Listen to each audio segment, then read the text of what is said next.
নমস্কার বন্ধুরা, রিতম পডকাস্টের আরেকটা নতুন এপিসোডে সবাইকে স্বাগত জানাচ্ছি।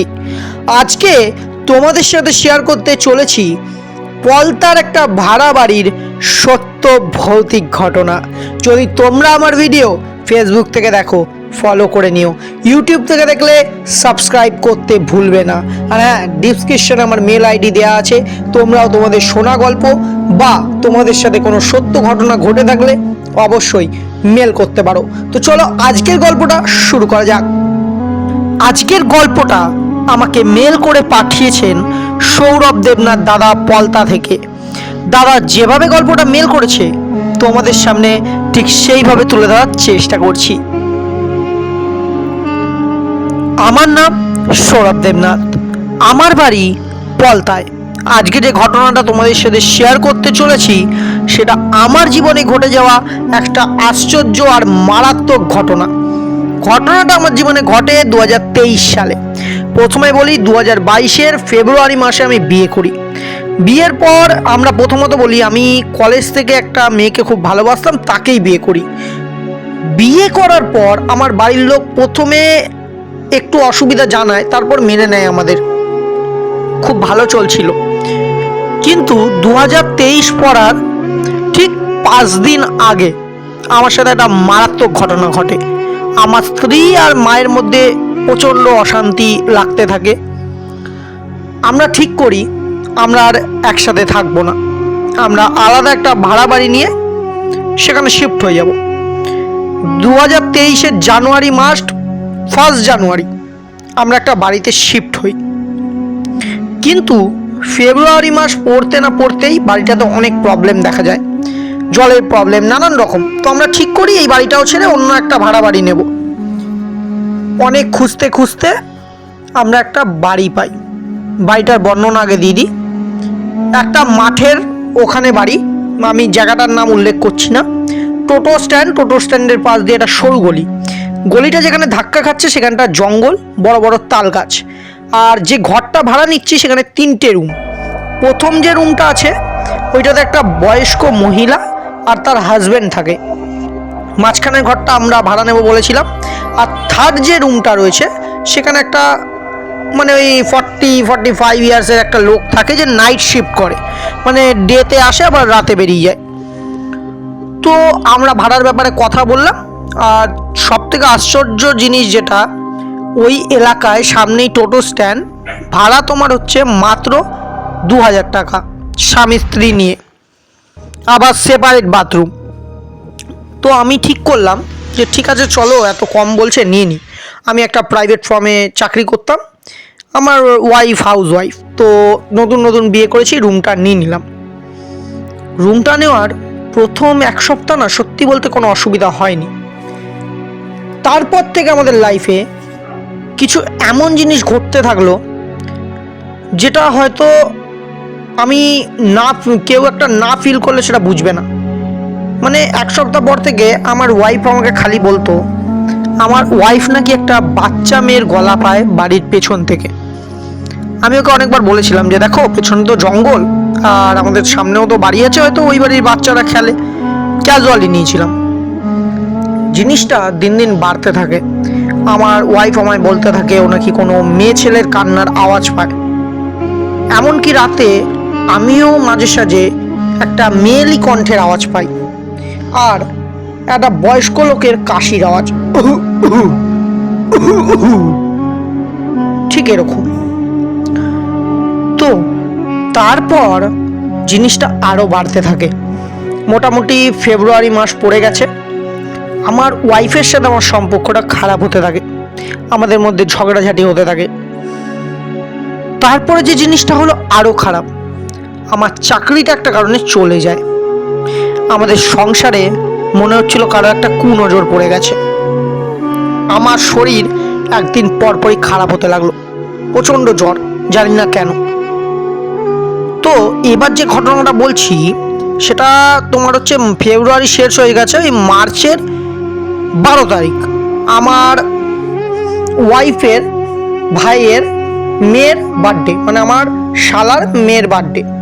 আমরা ওখানে গেছি, এনজয় করছি। তো আমার শালার এক খুব ভালো বন্ধু আছে, শুভ বলে, তার সাথে আমি পরিচয় করি, খুব ভালো কথাবার্তা হয়। তো আমরা ঠিক করে একটু ড্রিঙ্ক করব, কিন্তু কোনো জায়গা পাচ্ছিলাম না, কারণ বাড়িতে আত্মীয় স্বজন ভর্তি শালার বাড়িতে। সেহেতু ঠিক করলাম যে আমার বাড়িতে এসে একটু ড্রিঙ্ক করব। যেমন ভাবনা তেমন কাজ, বাড়িতে ঢুকলাম। ঢোকার পরে বিশ্বাস করবে না, আমরা 30 ml করে 1 প্যাক খেয়েছি। সেকেন্ড প্যাকটা যখনই খেলাম না, বমি করে দিলাম, হাউমাউ করে বমি করছি আমি জানি না কেন। আর ঘরটার মধ্যে ঢোকার পর থেকে না আমার কেমন পচা নাকে গন্ধ বেরাচ্ছে, আর না কিরম গাটা ভার হয়ে যাচ্ছে, আর শরীরটা কেমন হালকার মতো ছেড়ে দিচ্ছি, মনে হচ্ছে এই আমি মাথা ঘুরে পড়ে যাব, এরম অবস্থা। তারপরে জিনিসটা আরও বাড়তে থাকে। আমার বাড়ির পেছন থেকে একটা কান্নার আওয়াজ আমরা 3জন স্পষ্ট শুনতে পাই। টাইমটা 11টা থেকে 11:30 বাজে, বেশি রাত না। তো তার আগে বলি, আমাদের যে সামনের রুমটায় যে বয়স্ক লোকজন থাকে, ওরা না রাতে প্রায় 7:30-8টার মধ্যে ঘুমিয়ে পড়ে, আমি জানি না কেন। তো এরকম আওয়াজ পাচ্ছি। তো আমার যে শালার বন্ধু, সে খুব সাহসী একজন মানুষ, ও বলছে অ্যাভয়েড করো, কিচ্ছু না, ওগুলো পেছনে জঙ্গল টঙ্গল আছে, কে না কে থাকবে, ছাড়ো। তো আমরা আবার ঠিক করলাম চলো ড্রিঙ্ক করবো না, আমরা নিজেদের মধ্যে সিগারেট টিকেট খাচ্ছি আর গল্প করছি। এইবার একটা জিনিস শুরু হয়ে গেল, যেটা আমার দেখা হয়তো লাইফের সব থেকে ভয়ানক জিনিস। আমাদের যে পরের ঘরটা, মানে যে লোকটা থাকতো 40 থেকে 45 ইয়ার্সের, যে নাইট শিফটে কাজে যেত, যার ঘরের তালা, তার ঘরের ভেতর থেকে কেউ আমাদের দেয়ালে নক করছে। প্রথম যখন নকটা করলো আমরা সব চুপ। সেকেন্ড যেই নকটা হলো, তখনও আমরা কোনো রিয়াকশন দিইনি। থার্ড নকটা বেড়ে গেল, প্রচণ্ড জোরে জোরে বাড়ি মারছে। আমি বললাম কেউ করে? ওই ঘর থেকে আওয়াজ এলো, একা একা খাবে, আমাকে দেবে না। আওয়াজটা পেয়ে বিশ্বাস করবে না, আমি যে বললাম না আমার শালার বন্ধু, ও প্রচণ্ড সাহসী একজন মানুষ, আমার শালা পর্যন্ত খুব একজন সাহসী মানুষ, তাদের গা পুরো ভার হয়ে গেল, তাদের ভয়তে চোখ বড় হয়ে গেল। আমি রুম থেকে বেরালাম, আমি ভাবলাম ওই ঘরের লোকটা এসছে, একা থাকেন, হয়তো ড্রিঙ্ক করে এসছে। বাইরে গিয়ে যেটা দেখলাম, আমি আরও অবাক হলাম। লোকটার ঘরের দরজা পেছন দিয়ে তালা মারা, আর একটা ঠান্ডা হাওয়া আমার কানের সাইড দিয়ে বয়ে গেল। আমি কোনো দিকে না তাকিয়ে ঘরে গেলাম। ওরা বলল কি হলো, ওই লোকটাই করছে না? আমি বললাম ওই লোকটা বাড়ি নেই, না শিফটে কাজে গেছে। বলার পরে ওদের গা একদম ভার হয়ে গেল, আর না সত্যি বলতে আমার পেটটা মোচড় দিয়ে উঠলো একদম। আমি বুঝতে পারলাম আমাকে আর্জেন্টলি ওয়াশরুম যেতে হবে।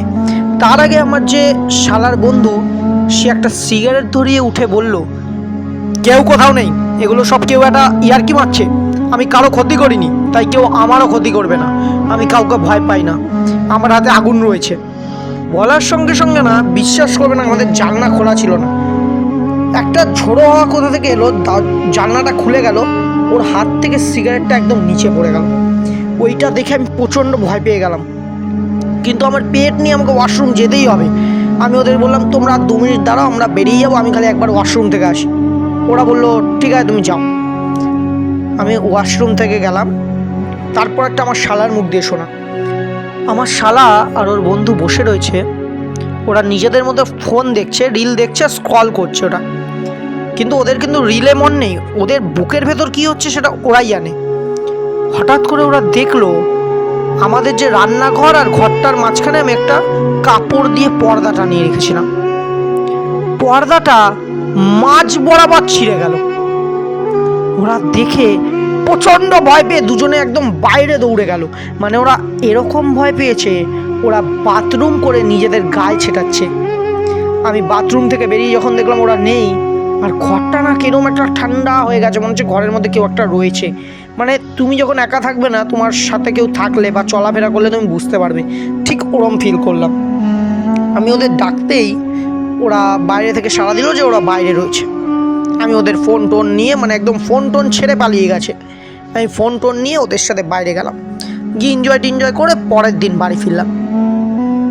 বাড়ি ফেরার পর যেটা দেখলাম সেটা আরও ভয়ানক। আমাদের ঘরের জিনিসপত্র সব এবড়ো খেবড়ো হয়ে রয়েছে। তো কোনো রকম আমি আমার লাইফ আবার মানে জার্নিটা আবার স্টার্ট করলাম লাইফের। নিজের মতো অফিস যেতাম, নিজের মতো কাজবাজ করতাম, 2 দিন 3 দিন এরম হয়ে গেল।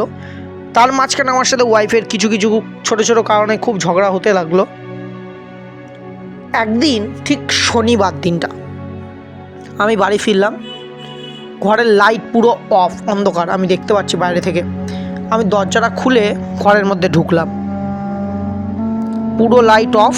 আমার বিছানার উপরে আমার ওয়াইফ চুলগুলো খুলে সামনের দিকে করে বসে রয়েছে মাথা ঝুঁকিয়ে, আর না দুলছে একা একা, আর কিছু একটা বিড়বিড় বিড়বিড় করছে, যে ভাষাটা আমি বুঝতে পারছি না। আমি লাইট জ্বালালাম, আমি বললাম কী হয়েছে, কী হয়েছেটা কি, রেগে আছো নাকি আমার ওপর? ও হালকা করে নিজের চুলের সাইড দিয়ে একটা চোখ দেখতে পারলাম, ওর চোখ একদম লাল টমেটোর মতো। আমি ওকে বললাম কী হয়েছে, কাঁদছো নাকি তুমি? ও আমার গলাটা ধরে জাস্ট আমাকে দেয়ালে একদম সাটিয়ে দিল। আমার দম বেরিয়ে যাচ্ছে, আমি নিঃশ্বাস নিতে পারছি না, আর ও কন্টিনিউয়াস ফুঁপছে, মেরে ফেলবো, তোকে মেরে ফেলবো। আমি কোনো রকম ওর হাত থেকে ছাড়িয়ে হামাগুড়ি দিতে দিতে বাইরে গেছি। প্রচণ্ড চিৎকার করে পাড়ার লোক ডাকলাম, পাড়ার লোক দেখে প্রচণ্ড ভয় পেয়ে গেল, আর ও দাঁড়াতে পারছে না উঠে। ও খালি একটা কথাই বলছে, হ্যাঁ চলে যাব, তাল গাছে চলে যাব, একে মেরে নিয়ে তাল গাছে চলে যাব। আর ওর হাতগুলো মুঠো করে ও খালি ঘুরিয়ে যাচ্ছে। আমার পাড়ার লোক খুবই ভালো আর হেল্পফুল ছিল, দরজাটা ভেতর দিয়ে বন্ধ করে দিল। পরের দিন সকালে ওরা একজন ওঝাকে ডেকে আনলো। ওঝা দেখেই আগে আমায় বলল, এই বাড়িতে আমি নাই নাই করে 10 বার এলাম, এই বাড়ির পেছনে যে জিনিসটা থাকে তাকে হারানো খুব শক্ত। ওঝা ঢুকেই আগে বলল, কী রে আবার একজনকে ধরেছিস? বলতে লাগলো, আমি এই বাড়িতে থাকতাম, মরে গেছি, আমি এই বাড়িতে কাউকে থাকতে দেবো না। তারপরে উনি ওনার মানে ওঝাটা ওনার যা যা প্রসেস থাকে সেগুলো করে ওকে ছাড়ালো। তারপরের দিন আমরা বাড়ি ছেড়ে দিই। বাড়ি ছেড়ে দেওয়ার পরেও জিনিসটা শেষ হলো না। আমরা মাঝে মাঝে ফিল করতাম আমাদের সাথে কেউ আছে, আমরা স্বপ্নে দেখতাম কেউ আমাদের কুপিয়ে দিচ্ছে। আমরা আবার গেলাম ওঝার কাছে, উনি আমাদের একটা তাবিজ দিল। ধীরে ধীরে 2 মাস পরে ঠিক হয়ে গেল। আর এইটা ঠিক হওয়ার পরে না, বিশ্বাস করবেন না, আমার বাড়ির লোকের সাথে আমার সম্পর্ক ঠিক, বউয়ের সাথে সম্পর্ক ঠিক, এখন আমরা পুরো নর্মাল জিন্দগি একটা কাটাচ্ছি। এই ছিল আমার লাইফে ঘটে যাওয়া একটা সত্য ঘটনা। যদি তোমার ভালো লাগে ভিউয়ার্সদের পড়ে শুনিও। এইটুকুই।